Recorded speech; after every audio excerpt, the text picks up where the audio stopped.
En las brumas de Frankfurt del siglo XIX, mientras Europa celebraba el triunfo de la razón y el progreso, un hombre solitario escribía en silencio las verdades más amargas sobre la condición masculina. Arthur Schopenhauer, el filósofo del pesimismo, no era simplemente un pensador, era un anatomista del dolor humano que diseccionó con precisión quirúrgica por qué los hombres están condenados a sufrir en soledad. Imaginen a un médico que debe diagnosticar una enfermedad incurable, sabiendo que el paciente preferiría vivir en la ilusión antes que enfrentar la realidad de su condición. Schopenhauer era ese médico de la psique masculina, y su diagnóstico fue tan preciso como devastador. Los hombres sufren porque están biológicamente programados para desear lo que nunca podrán obtener, y socialmente programados para soportar ese sufrimiento en silencio. Sus palabras no ofrecían consuelo fácil ni esperanzas baratas. Ofrecían algo mucho más valioso: la comprensión brutal de por qué la existencia masculina es, en su esencia, una tragedia que se representa día tras día en el teatro silencioso de millones de vidas individuales. Hoy descenderemos a las profundidades más oscuras del alma masculina, siguiendo la lámpara de Schopenhauer a través de cavernas psicológicas que la mayoría prefiere no explorar. Porque la verdad que descubrió no solo duele, transforma para siempre la manera en que un hombre comprende su propia existencia. En el corazón de la filosofía de Schopenhauer yace un descubrimiento que cambió para siempre la comprensión de la motivación humana. Lo que él denominó la voluntad no era una fuerza consciente y racional, sino un impulso ciego, irracional, insaciable, que gobierna toda la existencia.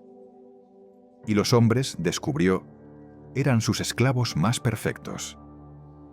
El hombre no es más que voluntad objetivada, declaraba Schopenhauer con la frialdad de un científico describiendo un espécimen. Esta voluntad no tenía propósito noble ni meta elevada. Era simplemente el impulso de existir, reproducirse, dominar. Era una fuerza que usaba a los hombres como instrumentos de sus propios fines ciegos. Schopenhauer observó que los hombres vivían en un estado permanente de carencia. Toda satisfacción es negativa, afirmaba, explicando que lo que llamamos felicidad no es más que la ausencia temporal del dolor del deseo insatisfecho. El hombre no alcanza estados positivos de bienestar, simplemente experimenta pausas breves en su sufrimiento natural. Esta condición era especialmente cruel para los hombres porque su estructura psicológica los predisponía a deseos más intensos y más complejos que las mujeres. El hombre desea más violentamente porque su naturaleza es más activa, observaba Schopenhauer.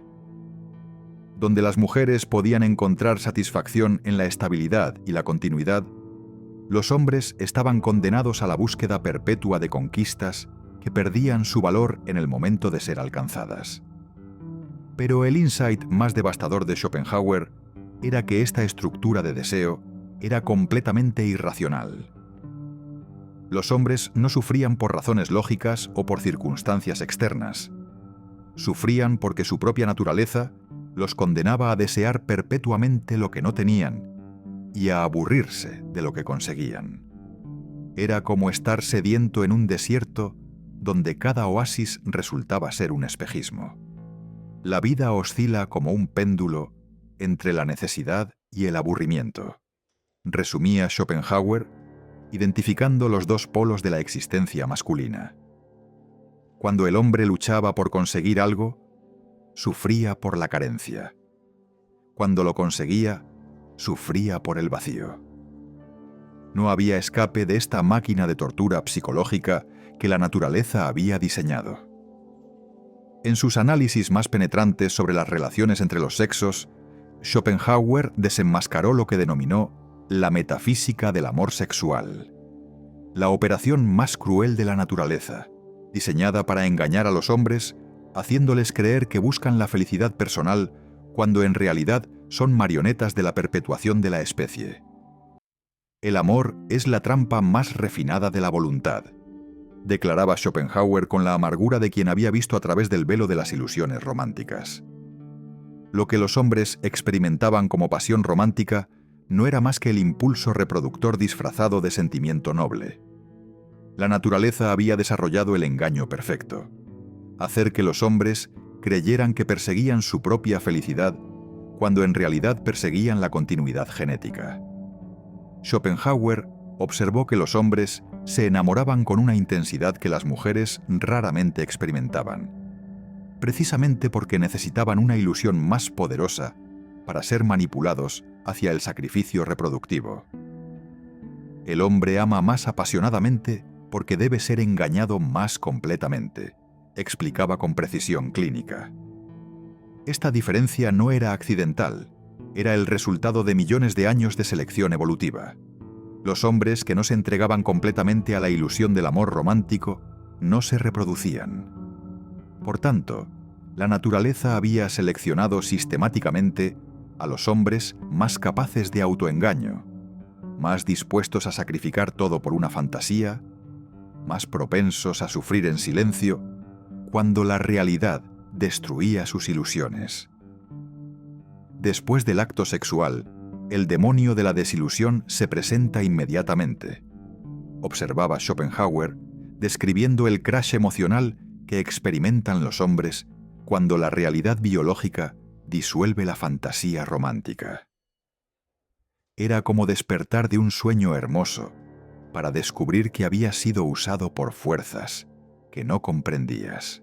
Pero Schopenhauer fue más allá. Reveló que toda la estructura social conspiraba para mantener a los hombres en esta ilusión. El matrimonio, la literatura romántica, las convenciones sociales sobre el amor verdadero. Todo era parte de un sistema diseñado para asegurar que los hombres siguieran cayendo en la misma trampa generación tras generación. La sociedad necesita que los hombres se sacrifiquen voluntariamente, concluía Schopenhauer. Por eso debe mantenerlos en un estado perpetuo de ilusión sobre lo que realmente están buscando. Los hombres no podían simplemente ser forzados al sacrificio. Debían ser convencidos de que lo elegían libremente. En uno de sus insights más perturbadores, Schopenhauer identificó por qué los hombres estaban condenados a sufrir en silencio. La expresión abierta del sufrimiento masculino amenazaba todo el sistema social que dependía de su sacrificio voluntario. La sociedad exige que los hombres sean fuertes, no que se sientan fuertes, observaba Schopenhauer con la precisión de un sociólogo analizando estructuras de poder. Esta distinción era crucial. Los hombres debían proyectar fortaleza independientemente de su estado emocional interno, porque la percepción de su debilidad desestabilizaba todo el orden social. Schopenhauer reveló que el silencio masculino no era una elección personal, sino una necesidad estructural. Un hombre que expresara abiertamente su dolor, su confusión, su desesperanza, se volvía inútil para las funciones que la sociedad necesitaba que cumpliera. Protector, proveedor, sacrificado voluntario en tiempos de crisis. El hombre que grita su dolor pierde inmediatamente su valor social, documentaba Schopenhauer, explicando por qué los hombres aprendían instintivamente a interiorizar su sufrimiento. No era estoicismo genuino, era autopreservación social. Un hombre vulnerable se convertía en un hombre prescindible. Esta dinámica creaba lo que Schopenhauer denominó la prisión de la masculinidad, un espacio psicológico donde los hombres estaban obligados a procesar todo su dolor emocional sin ayuda externa, sin validación social, sin el consuelo que se ofrecía automáticamente a las mujeres en situaciones similares. Pero quizás lo más cruel de esta prisión era que los propios hombres se convertían en sus guardianes. Los hombres policían el sufrimiento de otros hombres más brutalmente que cualquier institución externa, observaba Schopenhauer. Un hombre que mostraba vulnerabilidad no solo era rechazado por las mujeres y la sociedad, era despreciado por otros hombres que reconocían en esa vulnerabilidad una amenaza a su propia fachada de fortaleza. En sus análisis más devastadores sobre la condición masculina, Schopenhauer desentrañó la economía oculta que convertía el sufrimiento masculino en el combustible invisible de la civilización. Los hombres no solo estaban diseñados para sufrir, estaban diseñados para que su sufrimiento beneficiara a otros.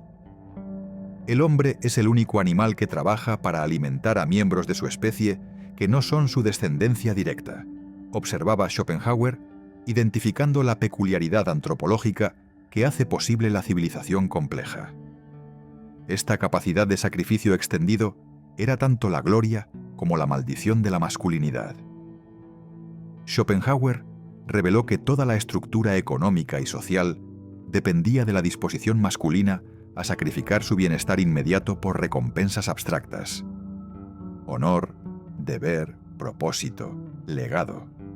Era un sistema de motivación que funcionaba convirtiendo el dolor presente en esperanza futura, el sacrificio real en satisfacción imaginaria. La sociedad promete a los hombres inmortalidad simbólica a cambio de mortalidad literal, resumía Schopenhauer con precisión brutal.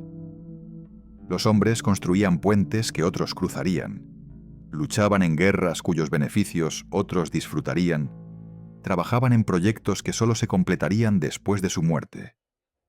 Esta economía del sacrificio requería que los hombres desarrollaran una capacidad extraordinaria para encontrar significado en el sufrimiento, para transformar el dolor en propósito, para convertir la pérdida personal en ganancia colectiva. Era una forma de alquimia psicológica que había permitido la construcción de civilizaciones enteras.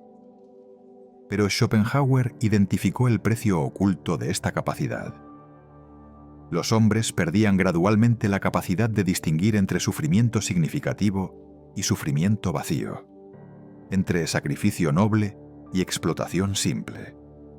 Se convertían en adictos al dolor con propósito, incapaces de reconocer cuando estaban siendo simplemente utilizados. Pero Schopenhauer no era simplemente un diagnosticador del sufrimiento. Era un médico que prescribía la medicina más amarga y más efectiva jamás concebida para la condición masculina. Su pesimismo no era depresión, era claridad. La vida es sufrimiento, declaraba Schopenhauer, no como una queja, sino como el primer paso hacia la liberación. Solo cuando un hombre acepta completamente esta verdad, puede comenzar a vivir auténticamente. La mayoría de los hombres gastaban su energía luchando contra la realidad del sufrimiento en lugar de aprender a navegarlo con sabiduría. Schopenhauer prescribía lo que denominó la negación de la voluntad. No el suicidio físico, sino la muerte consciente de las ilusiones que mantenían a los hombres esclavizados a deseos imposibles. Era como despertar de un sueño febril para descubrir que la pesadilla era en realidad la vida real, pero que la vida real era manejable una vez que se la veía claramente. El hombre sabio no busca la felicidad, busca la ausencia del sufrimiento evitable, enseñaba Schopenhauer, distinguiendo entre el dolor inevitable de la existencia y el dolor autoinfligido de las expectativas irreales. La mayoría del sufrimiento masculino no venía de la realidad, sino de la resistencia a la realidad. Su prescripción incluía el desarrollo de lo que llamaba compasión intelectual. La capacidad de ver el sufrimiento de otros hombres no como debilidad, sino como la condición universal que compartían todos. Esta perspectiva transformaba el aislamiento competitivo en solidaridad silenciosa. Cuando un hombre comprende que todos los demás hombres sufren exactamente como él sufre, explicaba Schopenhauer, deja de sentirse únicamente maldecido y comienza a sentirse universalmente humano. Era la diferencia entre la amargura que aísla y la sabiduría que conecta. Finalmente, Schopenhauer enseñaba que el sufrimiento consciente era superior al placer inconsciente. Un hombre que sufre con comprensión es más digno que un hombre que goza con ignorancia, afirmaba.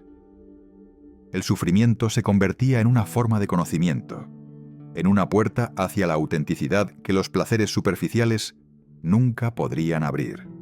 En sus reflexiones finales sobre la condición masculina, Schopenhauer reveló por qué el silencio masculino, lejos de ser una patología, era en realidad una forma superior de procesamiento emocional. No era represión, era destilación. El hombre que sufre en silencio no está evitando el dolor, explicaba Schopenhauer, está transformándolo en sabiduría. Mientras que la expresión inmediata del sufrimiento a menudo lo perpetuaba, el procesamiento silencioso lo convertía en comprensión, en fortaleza, en capacidad de ayudar a otros que pasaran por experiencias similares. Schopenhauer observó que los hombres que habían aprendido a sufrir conscientemente desarrollaban una forma de compasión más profunda que aquellos que nunca habían experimentado dolor real. Solo el hombre que ha descendido a sus propios infiernos puede servir como guía para otros en los suyos. Su mensaje final era paradójico pero liberador. Aceptar completamente el sufrimiento como la condición natural de la existencia masculina no aumentaba el dolor, sino que lo transformaba. La resistencia al sufrimiento causa más sufrimiento que el sufrimiento mismo. Concluía con la sabiduría de quien había probado ambas alternativas. Los hombres de 2025, perdidos en una cultura que les promete felicidad constante y los culpa cuando no la encuentran, podrían descubrir en Schopenhauer la voz de un hermano mayor que ya había caminado por el Valle de Sombras y había regresado con un mapa. Un mapa que no prometía evitar el sufrimiento, sino navegarlo con dignidad. Porque al final, como Schopenhauer comprendió, la verdad no duele para castigar, duele para liberar. Y los hombres que tienen el coraje de enfrentarla descubren que el sufrimiento consciente es el precio de la autenticidad, y que la autenticidad es el único antídoto real contra la desesperación.